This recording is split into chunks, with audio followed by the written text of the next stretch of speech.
اس کو انڈیپینڈنٹ رکھنا چاہتے تھے، وہ روس کے ساتھ تعلقات کو بہتر کرنا چاہتے تھے، وہ چین کے ساتھ اپنے تعلقات کو جو پاکستان کے مزید وسعت دینا چاہتے تھے، اور اس وجہ سے امریکہ نے ان کو یہ سزا دی اور ان کو ان کے عہدے سے تحریک عدم اعتماد کے ذریعے ہٹایا گیا۔ لیکن اب عمران خان صاحب نے ایک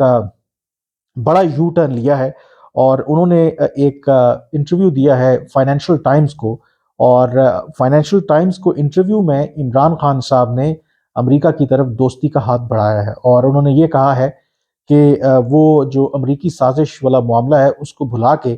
وہ امریکہ کے ساتھ بہتر تعلقات کے خواہاں ہیں، اور انہوں نے یہ بھی کہا کہ وہ امریکہ کو اب مزید جو ہے ان پر الزام نہیں لگائیں گے، اور اگر وہ منتخب ہو کر دوبارہ حکومت میں آئے تو وہ امریکہ کے ساتھ اچھے تعلقات چاہیں گے۔ اور یہ سگنیفیکنٹ ان کی یہ بات ہے جو انہوں نے کی ہے، اور اس میں ایون کہ انہوں نے آگے چل کے یہ بھی کہا انگریزی میں، جیسے وہ کہہ رہے ہیں کہ as far as I am concerned it's over, it's behind me, یہ وہ کہہ رہے ہیں۔ اور the Pakistan that I want to lead must have good relations with everyone, especially the United States۔ مطلب وہ یہ کہنا چاہ رہے ہیں کہ جہاں تک ان کا سوال ہے اور یہ امریکی سازش کا سوال ہے، تو ان کے خیال میں اب اس کو وہ پیچھے چھوڑ آئے ہیں، اور ایز اے لیڈر، وہ پاکستان کے لیڈر، وہ چاہتے ہیں کہ امریکہ کے ساتھ، نہ صرف امریکہ کے ساتھ بلکہ باقی دنیا کے ساتھ تعلقات بھی جو ہیں اس میں وہ بہتری چاہتے ہیں۔ اب یہ بہت سگنیفیکنٹ سٹیٹمنٹ ہے on part of former prime minister Imran Khan, جو مسلسل یہ کہتے آ رہے ہیں کہ امریکہ نے ان کو ایک سازش کے ذریعے ہٹایا، اور اس میں اسی انٹرویو میں فائنینشل ٹائمز کے ساتھ انہوں نے یہ بھی کہا ہے کہ جب فروری میں وہ روس کے دورے پر گئے تھے، اور اگر آپ کو یاد ہو تو جس دن رات کو عمران خان صاحب جب ماسکو پہنچے تو اگلی صبح جب روس کے صدر ولادیمیر پوٹن سے ان کی ملاقات ہونی تھی، تو اس ملاقات سے چند گھنٹے پہلے ہی روس نے باقاعدہ طور پر یوکرین کے خلاف لڑائی کا آغاز کر دیا تھا، یعنی کہ اس کو انویڈ کر دیا تھا۔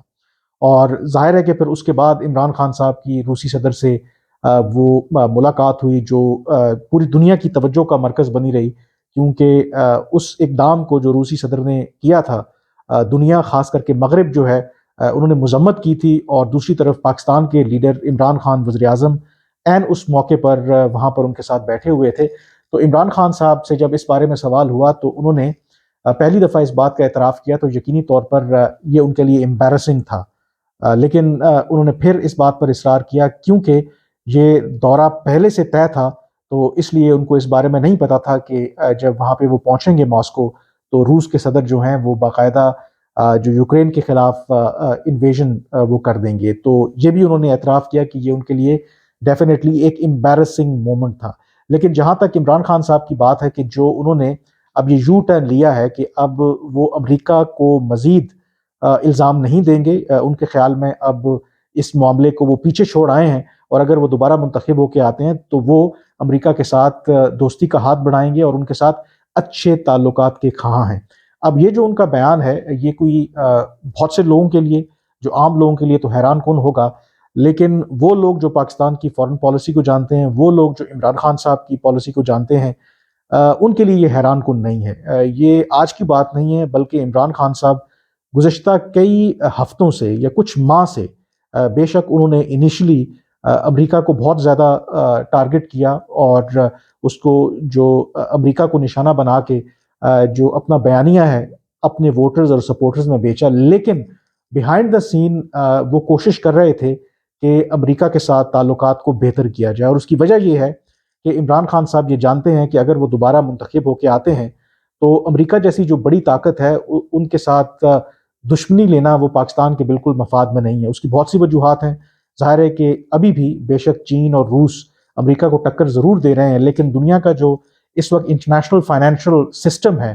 اس کو کنٹرول ابھی بھی امریکہ کرتا ہے، وہ انٹرنیشنل مانیٹری فنڈ ہو، وہ ورلڈ بینک ہو، یا باقی جو اس طرح کے انسٹیٹیوشنز ہوں، وہاں پر بہت زیادہ انفلوئنس ہے امریکہ کا۔ اور پاکستان کی معیشت جس طرح کی ہے، پاکستان کو آئندہ آنے والے کئی سالوں تک آئی ایم ایف کے پروگرام کی بھی ضرورت ہوگی، ورلڈ بینک سے بھی پیسے ہمیں چاہیے، باقی دنیا سے بھی، اور انٹرنیشنل جو فائنینشیل انسٹیٹیوشنز ہیں ان سے ہمیں قرضے چاہیے۔ تو ایسی صورت میں جب آپ امریکہ کے ساتھ تعلقات کو بگاڑ لیں گے تو یقینی طور پر امریکہ آپ کے لیے مسائل پیدا کرے گا، اور پاکستان کا اس وقت سب سے بڑا مسئلہ ہے ہی معیشت۔ اگر عمران خان صاحب دوبارہ منتخب ہو کے آ بھی جاتے ہیں تو ایک عام آدمی ہے، ان کی عمران خان صاحب سے سب سے بڑی توقع یہی ہوگی کہ وہ معاشی اعتبار سے وہ عام لوگوں کو وہ کوئی ریلیف دیں گے، اور وہ ریلیف تب ممکن ہوگا جب پاکستان کے باقی دنیا کے ساتھ، خاص کر کے امریکہ جیسا جو اہم ملک ہے، ان کے ساتھ تعلقات جو ہیں وہ بہتر ہوں گے۔ تو اس سلسلے میں عمران خان صاحب، ان کے کچھ دوست، آپ کو پتہ ہے کہ ایک بہت بڑا انفلوئنس عمران خان صاحب کا امریکہ کے اندر جو اوورسیز پاکستانیز ہیں وہ بھی وہاں پہ موجود ہیں، تو وہ بھی عمران خان صاحب کو جب انہوں نے امریکہ کے خلاف اتنا جو بیانیہ تیز کیا تو وہ بھی ان کو یہ سمجھانے کی کوشش کرتے تھے کہ آپ نے کل دوبارہ اقتدار میں آنا ہے، آپ آ سکتے ہیں، تو چیزوں کو پوائنٹ آف نو ریٹرن تک نہ جائیں۔ تو وہ بھی ان کو ایڈوائز کر رہے تھے کہ تھوڑا جو آپ کا ریٹرک ہے اگینسٹ دا یو ایس اس کو ٹون ڈاؤن کریں۔ اور اسی طرح سے ان کے جو امریکہ میں کچھ لوگ رہتے ہیں وہ بھی اسٹیٹ ڈپارٹمنٹ کے ساتھ اور وہاں پہ جو انتظامیہ ان کے ساتھ کوشش کر رہے تھے کہ ایک کسی طریقہ کا ایک آئس بریک کی جائے اور معاملات کو ٹھیک کیا جائے۔ اور جو میری اطلاع ہے ان کے جو حکومت میں ایک جو مشیر رہے ہیں وہ بھی اسی سلسلے میں امریکہ گئے تھے، وہ پہلے بھی امریکہ رہے ہیں، انہوں نے براہ راست جو میری اطلاع ہے اسٹیٹ ڈپارٹمنٹ کو یہ پیغامات بھجوائے تھے کہ جو عمران خان صاحب جو نشانہ بناتے ہیں امریکہ کو کہ اس کو سیریس زیادہ نہ لیا جائے، وہ ڈومیسٹک جو پولیٹیکل سچویشن ہے اس کو سامنے رکھ کے، اس کا ہرگز مطلب یہ نہیں ہے کہ عمران خان صاحب امریکہ کے ساتھ تعلقات کو بگاڑنا چاہتے ہیں، وہ تعلقات ٹھیک کرنا چاہتے ہیں۔ اور کچھ عرصہ پہلے ہی کچھ جو امریکی تھنک ٹینکس کے لوگ ہیں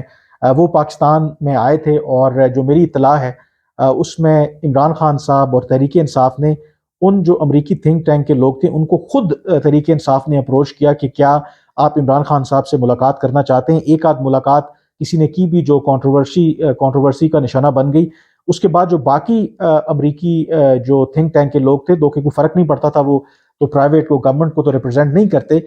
لیکن انہوں نے عمران خان صاحب سے ملنے سے اجتناب کیا، اور اس کی وجہ یہی تھی کہ شاید امریکی حکومت کی طرف سے ان کو یہ مشورہ دیا گیا تھا کہ ہو سکتا ہے کہ آپ عمران خان صاحب سے جو ملیں گے تو وہ آپ کے ساتھ ملاقات کو اپنے ڈومیسٹک پولیٹیکل ایجنڈے کے لیے استعمال کریں، تو بہتر ہے کہ اس موقع پر آپ ان سے نہ ملیں۔ جبکہ تحریک انصاف یہ چاہ رہی تھی کہ وہ کسی طریقے سے امریکی تھنک ٹینکس کے ایٹ لیسٹ لوگوں سے مل کے کچھ ایک راہ ہموار کرے مفاہمت کی، اور چیزوں کو امریکہ کے ساتھ بہتری کی طرف لے کے جائے۔ جو تعلقات میں اتنی زیادہ خرابی آئی ہے اس میں تھوڑا سا ٹھہراؤ لایا جائے۔ تو عمران خان صاحب، ان کا جو پاکستانی عوام کے سامنے بیانیہ اپنی جگہ پہ، جس میں وہ امریکہ کو ابھی بھی نشانہ بناتے ہیں، شاید آگے بھی نشانہ بناتے رہیں گے، لیکن پس پردہ عمران خان صاحب، ان کی جماعت امریکہ میں جو ان کے سپورٹرز ہیں وہ مسلسل لابنگ بھی کر رہے ہیں، وہ کوشش بھی کر رہے ہیں، اور امریکہ کو یہ یقین دہانی کروانے کی کہ اگر عمران خان صاحب دوبارہ وزیر اعظم بن بھی جاتے ہیں تو امریکہ کو کسی قسم کی پریشانی نہیں ہوگی، اور وہ امریکہ کے ساتھ تعلقات کو بہتر انداز میں ہی دیکھنا چاہیں گے۔ تو یہ بنیادی طور پر عمران خان صاحب نے ایک بڑا یو ٹرن لیا ہے، لیکن اب اس کے اندر امپورٹنٹ سوال یہی ہے کہ جتنا عمران خان صاحب نے جب سے ان کو اقتدار سے الگ کیا گیا اس ملک کے اندر، ظاہر ہے ان کے سپورٹرز اس بات پہ بلیو کرتے ہیں کہ امریکی سازش ہوئی ہے، جو اینٹی امریکن سینٹیمنٹس پاکستان کے اندر انہوں نے اس کو ابھارا ہے، کیا اس کے بعد جو کوئی بھی امریکی انتظامیہ ہوگی وہ عمران خان صاحب پر اعتماد کرے گی؟ یہ ایک بہت بڑا سوالیہ نشان ہے۔ ایون اگر وہ منتخب ہو کے آ بھی جاتے ہیں تو شاید عمران خان صاحب اور ان کی حکومت کو بہت زیادہ ایک ہارڈ ورک کرنا پڑے گا چیزوں کو سٹیبلائز کرنے کے لیے۔ آج کے وی لاگ سے اتنا ہی، مجھے اب اجازت دیجیے، اللہ حافظ۔